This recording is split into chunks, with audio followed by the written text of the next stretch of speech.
Welcome to Guide Guru. We hope this video helps. You begin by verifying prerequisites.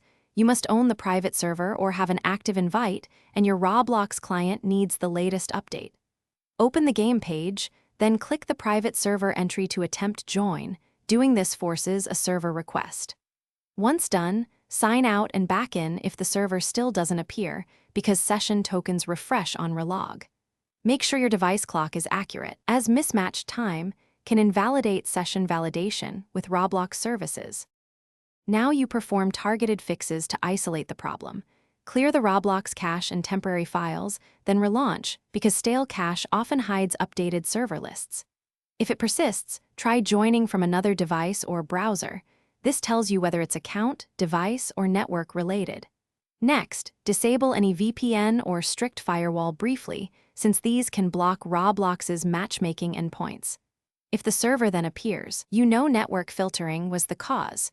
Reconfigure rules rather than leaving protection off. Finish by confirming server ownership and, if needed, deleting and repurchasing the private server slot. Corrupted purchases sometimes fail to register. You should also capture the server ID and timestamps, then contact the game owner or Roblox support, because they can verify backend settings.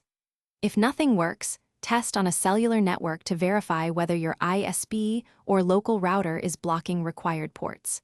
If the server shows on cellular, update your router NAT and port settings, or contact the ISP to lift the block.